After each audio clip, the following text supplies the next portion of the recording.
નમસ્કાર વિદ્યાર્થી મિત્રો, સ્વાગત છે તમારું આપણી યુટ્યુબ ચેનલ ડિજિટલ વિદ્યાલયમાં। મિત્રો, આજે આપણે તમારી બોર્ડની પરીક્ષા માટે ઉપયોગી એવા સામાજિક વિજ્ઞાનના 2 ગુણના મોસ્ટ આઈએમપી પ્રશ્નો વિશેની ચર્ચા કરીશું। માટે આજનો વિડીયો અંત સુધી જોતા રહેજો। પહેલો પ્રશ્ન છે, ભારતમાં અગ્નિ એશિયામાંથી આવેલી પ્રાચીન પ્રજાનો વિગતે પરિચય આપો। પ્રશ્ન 2, ભારતમાં ભાતીગળ સંસ્કૃતિનો વિકાસ કરનાર પ્રજાનો પરિચય આપો। ત્રીજો પ્રશ્ન છે, પ્રાકૃતિક અને સાંસ્કૃતિક વારસા વચ્ચેનો તફાવત સ્પષ્ટ કરો। પ્રશ્ન 4, પ્રાકૃતિક વારસામાં કઈ કઈ બાબતોનો સમાવેશ થાય છે તે જણાવો। પ્રશ્ન 5, દ્રવિડોએ આપણને કઈ ધાર્મિક પરંપરાઓ આપી હોવાનું મનાય છે। પ્રશ્ન 6, ભારતીય વારસાના જતન અને સંરક્ષણ અંગે આપણી બંધારણીય ફરજો જણાવો। પ્રશ્ન 7 છે, ગુજરાતમાં ઉજવાતા ઉત્સવોની માહિતી આપો। પ્રશ્ન 8, ભારતમાં એક સમન્વય સંસ્કૃતિનું સર્જન થયું, આ વિધાન સમજાવો। પ્રશ્ન 9, રંગલો અને રંગલી જેવા પાત્રો જે કલામાં પોતાની વિશેષતાઓ દ્વારા વિષય વસ્તુ સમજાવે છે તે કલાનો પરિચય આપો। પ્રશ્ન 10, પડી પટોળે ભાત ફાટે પણ ફીટે નહીં, આ કહેવતને કોની સાથે સરખાવેલ છે તેનું નામ જણાવી વર્ણન કરો। પ્રશ્ન 11, નીચે આપેલા શબ્દોનો પરિચય આપો। પહેલું છે કુમીન અને બીજું ગરબા, આ બંને શબ્દોનો પરિચય આપવાનો છે। પ્રશ્ન 12, પ્રાચીન ભારતમાં ચર્મ ઉદ્યોગનું મહત્વ જણાવો। 13મો પ્રશ્ન છે, કથકલી નૃત્ય વિશે માહિતી આપો। પ્રશ્ન 14, રાજસ્થાનનું બિકાનેર જળતર કામ માટે જાણીતું છે, આ વિધાન સમજાવો। 15મો પ્રશ્ન છે, લોથલ ભારતનું અગત્યનું બંદર હતું, સમજાવો। પ્રશ્ન 16, મોહેન્જો-દડોની ગટર યોજના વિશે માહિતી આપો। પ્રશ્ન 17, ગોપુરમ સ્થાપત્ય વિશે જણાવો। 18મો પ્રશ્ન છે, ખંભાલીડા ગુફાનો પરિચય આપો। પ્રશ્ન 19, બાજુનું ચિત્ર જોઈને સવાલોના જવાબો આપો। આમાં એક ચિત્ર આપેલું છે અને એ ચિત્ર મુજબ તમારે પ્રશ્નોના જવાબો આપવાના છે। પ્રશ્ન 20, સારનાથના સ્તંભનો પરિચય આપો। 21મો પ્રશ્ન છે, વિશ્વના સૌથી મોટા કાવ્ય ગ્રંથ વિશે જણાવો। 22મો પ્રશ્ન છે, પ્રાચીન ભારતના વાસ્તુશાસ્ત્રમાં કયા વિદ્વાનોનું અનોખું પ્રદાન રહ્યું છે। 23મો પ્રશ્ન છે, દિલ્હી સ્થિત ઊંચો મિનારો જેનું બાંધકામ ઇલ્તુત્મિશ દ્વારા પૂર્ણ કરાયેલ હતું તેના સ્થાપત્ય વિશે ટૂંકી નોંધ લખો। 24મો પ્રશ્ન છે, સાંસ્કૃતિક વારસાના ભાગરૂપે ભારતના જે સ્મારકને ₹500ની નવી ચલણી નોટમાં ચિત્રરૂપે સ્થાન મળેલ છે તેનો પરિચય આપો। 25મો પ્રશ્ન છે, ભારતમાં આવેલ તીર્થ સ્થાનોનો પરિચય આપો। 26મો પ્રશ્ન છે, ખજુરાહોના મંદિરો વિશે ટૂંકમાં માહિતી આપો। 27મો પ્રશ્ન છે, પાટણના પ્રાચીન સ્થાપત્ય વિશે માહિતી આપો। પ્રશ્ન 28, એલિફન્ટાની ગુફાઓ વિશે નોંધ લખો। 29મો પ્રશ્ન છે, સ્વર્ગના બગીચામાં પવિત્ર દિલોનું સ્વાગત છે, આ વિધાન સમજાવો। 30મો પ્રશ્ન, પ્રવાસન સ્થળોની સ્વચ્છતા અને જતન વિશે તમારા મંતવ્યો લખો।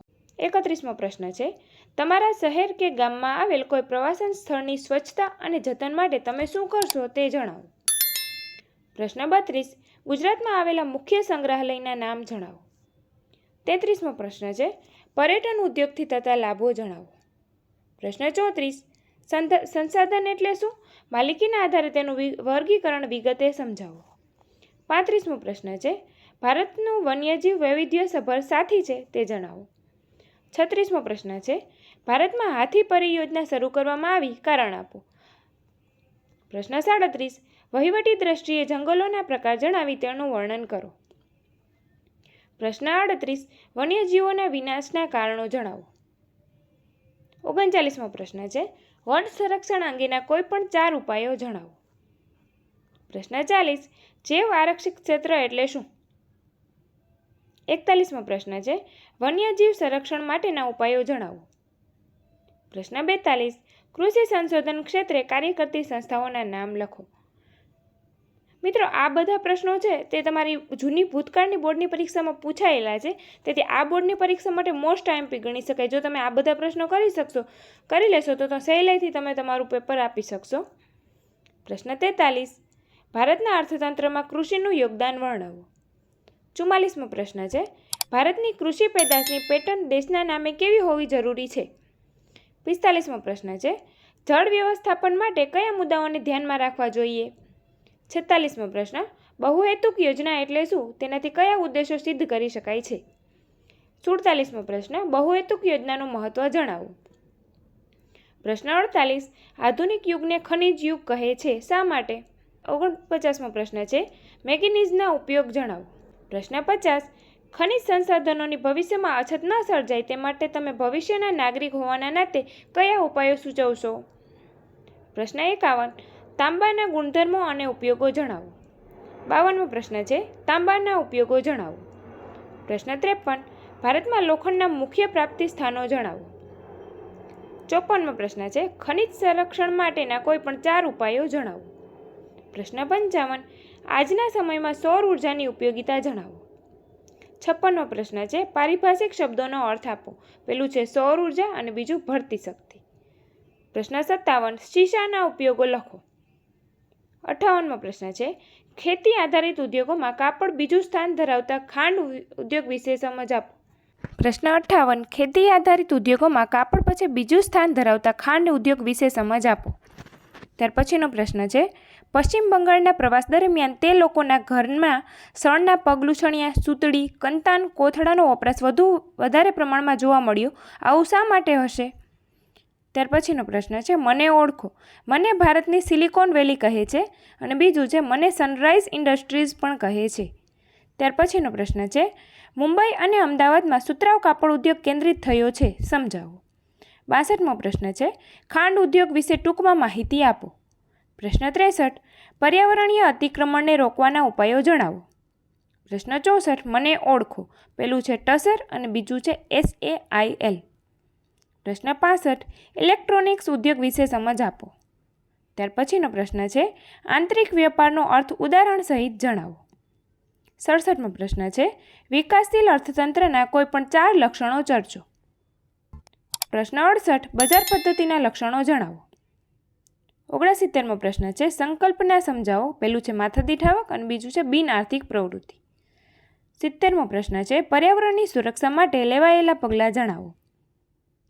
પ્રશ્ન 71. માનવ વિકાસ આંકના માપનની નવી પ્રવિધિમાં કયા કયા નિર્દેશકોનો ઉપયોગ કરાય છે તે સવિસ્તર સમજાવો. 72મો પ્રશ્ન છે, બળવાખોરી અને આતંકવાદ વચ્ચેનો તફાવત જણાવો. 73મો પ્રશ્ન છે, આતંકવાદની આર્થિક અસરો જણાવો. પ્રશ્ન 74. જુદી જુદી પંચવર્ષીય યોજનાઓ હેઠળ અનુસૂચિત જાતિ અને જનજાતિ માટે કઈ કઈ જોગવાઈઓ શરૂ કરી છે તે જણાવો. પ્રશ્ન 75. આતંકવાદની સામાજિક અસરો જણાવો. 76મો પ્રશ્ન છે, ફક્ત અનુસૂચિત જનજાતિ માટેની બંધારણીય જોગવાઈઓ લખો. પ્રશ્ન 77. ભ્રષ્ટાચાર એટલે શું? અર્થતંત્ર અને સમાજ પર પડતી વિપરીત અસરો જણાવો. 78મો પ્રશ્ન છે, ભ્રષ્ટાચારને ડામવાના ઉપાયો જણાવો. મિત્રો, આ હતા તમારા સામાજિક વિજ્ઞાન માટેના 2 માર્ક્સના મોસ્ટ આઈએમપી પ્રશ્નો. આ જ પ્રકારના બીજા વિડીયો જોવા માટે અત્યારે જ અમારી ચેનલ સબસ્ક્રાઈબ કરી દેજો અને બાજુમાં રહેલા બેલ આઇકન દબાવી દેજો. ફરી મળીશું આ જ પ્રકારના બીજા વિડીયો સાથે.